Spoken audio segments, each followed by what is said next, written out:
Welcome to মধুর ঘর সংসার। মধুর ঘর সংসারের নতুন একটা ব্লগে আপনাদের প্রত্যেককে স্বাগতম। আশা করি সবাই ভালো আছেন। আমার শরীরটা খুব একটা ভালো নেই, অ্যাকচুয়ালি ভালো নেই বলেই 2-3 দিন ধরে কোনো ব্লগ বানাতে পারিনি। যে আমার মুখটা দেখতে পাচ্ছেন নিশ্চয়ই যে কীভাবে ফুলেছে, চোখের পাশটাশ মুখ টুক সব ভীষণভাবে ফুলেছে। না, এটা দাঁতের যন্ত্রণা নয়, এটা আমার একটা ঠান্ডা লাগা থেকে হয়েছে। অ্যাকচুয়ালি লাস্ট 2-3 রাত প্রচণ্ড যন্ত্রণা, মানে এতটাই যন্ত্রণা যে আমি সারা রাত জেগে আছি। আর তারপরেই এইভাবে ফুলে গেছে পুরো মুখটা। তো যাই হোক, সব কিছু কষ্ট সত্ত্বেও ভাবলাম যে আপনাদের সাথে একটু শেয়ার করলে যদি কষ্টটা একটু কমে। আর এই সকালবেলা থেকে উঠে কষ্ট হোক যাই হোক, ঘরের যা কাজ তা তো করতেই হবে।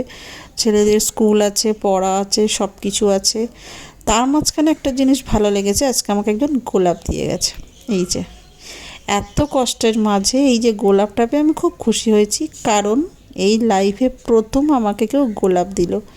কে দিল সেটা দেখাতে পারলাম না। তো যাই হোক, খুব খুশি হয়েছি। আর শরীর খারাপ হোক যাই হোক, এই ঠাকুর পুজো করা, সংসারের যা কাজ থাকে রোজকার, এই সমস্ত তো করতেই হবে। এদিকে বরমশাইয়ের আদেশ, এত শরীর খারাপ, একটুখানি শরীরে নজর দাও, তাই ফল, টক দই এসবগুলো একটু বেশি করে খেতে হবে। তো ওই ছেলেরা বসিয়ে রেখে খাইয়েছে যে খাও, এইগুলো বলেছে খেতেই হবে। তারপর বিকালবেলা গেলাম একটু ডাক্তার দেখাতে। তো ডাক্তার দেখিয়ে এলাম, ডাক্তার ওষুধ দিয়েছেন, বলছে তো 3 দিনে কমে যাবে, দেখা যাক। আর সবথেকে যেটা খারাপ ব্যাপার সেটা হচ্ছে ডাক্তার এক গাদা ওষুধ দিয়েছে, একদম ভালো লাগছে না, কিন্তু ওষুধ তো খেতেই হবে, না হলে তো কমবে না। আর এত পরিমাণ দাঁড়ান দেখাচ্ছি, এত পরিমাণ, এই যে পেন কিলার, মানে এই বড় বড় ওষুধগুলো পেন কিলার। আমার তো অ্যালোপ্যাথি দেখলেই গায়ে জ্বর আসে, কিন্তু এই যে শরীরের কন্ডিশন, এতে এই ওষুধ ছাড়া চলবেও না, কিছু করার নেই। তো তার মাঝখানে এই যে আমার ছেলেদের একদম কি আর বলবো, মায়ের শরীর খারাপ, এক জায়গায় চুপ করে পড়ে আছে, মানে ওদের তো সব একদম পড়াশোনা মাথায়, স্পাইডারম্যান, সুপারম্যান, হিরোম্যান সব হয়ে যাচ্ছে। যাই হোক, শরীর খারাপ থাকলে খাওয়াটা তো বাদ দেওয়া যাবে না, তাই না? তাই আজকে একটু বানিয়ে ফেললাম এগ চিকেন রোল। সবাই হয়তো কম বেশি বাড়িতে বানান, যাই হোক আমিও একটুখানি ওই পরোটাটা ভেজে নিয়ে চিকেনটা কষে ডিমগুলো হয়ে গেল এগ চিকেন রোল। এত ফোলা, যন্ত্রণা, তার মধ্যে পেন কিলারটা খেতে অ্যাকচুয়ালি একটুখানি যন্ত্রণাটা, একটু না অনেকটাই যন্ত্রণাটা কমেছে, ফোলাটা তো কমবে না, যন্ত্রণাটা কমেছে। তো যন্ত্রণাটা কমতেই মনে হলো যে একটু চিকেন যখন ঘরে রয়েছে, একটু এগ চিকেন রোল বানিয়ে ফেলি। আবার কি খাবো, কি আনবো, কি করব বুঝতে পারছিলাম না। তো যাই হোক একটু বানিয়ে ফেললাম। আর দেখা যাক, 3 দিনে ডাক্তার বলেছে কমে যাবে। আপাতত একটা পেন কিলার খেয়ে যন্ত্রণাটা একটু কমেছে। আমার আবার অ্যালোপ্যাথি সহ্য হয় না, তবুও খেলাম, কিছু করার নেই, আপাতত খেতে হবে। কারণ যে পরিমাণ যন্ত্রণায় কষ্ট পাচ্ছি, আর যে 2-3 রাত যেভাবে ঘুমাইনি, এরপর আরও শরীর খারাপ করে যাবে। তো অগত্যা 2-3 দিন অ্যালোপ্যাথি খেয়ে তারপরে আমি যেটা আমার হোমিওপ্যাথি ওষুধ, যেটা আমার রেগুলার চেক আপ চলে, ওটা খেতে হবে। তো এই সব কিছুর মাঝে যাই হোক এসে রোলটা করলাম, ভালোই হয়েছিল রোলটা। তো রিভিউটা আমার ছেলেরা দিয়েছে অবশ্য। আর ওরাও বলে যে তুমি এত কষ্ট হচ্ছে, 2-3 দিন ঘুমাওনি, যন্ত্রণা, তারপরেও তোমার ভালো লাগছে, আমরা কিনে এনে খেয়ে নিই না। আলাম কিনে এনে কেন খাবি, যেহেতু ঘরে রয়েছে চিকেনটা, তাই না? ঘরে যখন রয়েছে কেন ঘরে করব না?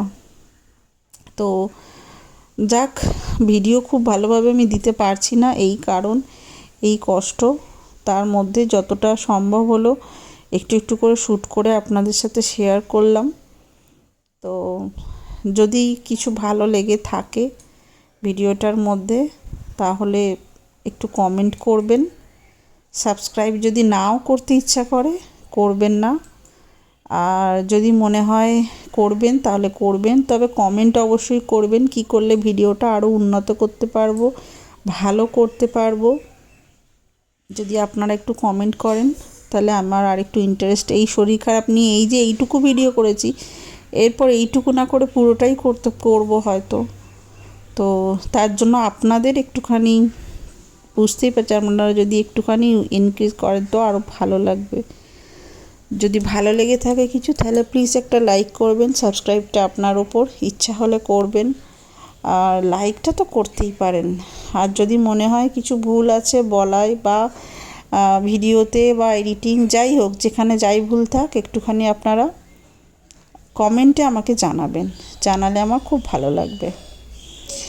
আর এই যে এনাদেরকে বললাম টেস্ট করে বল, তো বললো বাহ ভালো।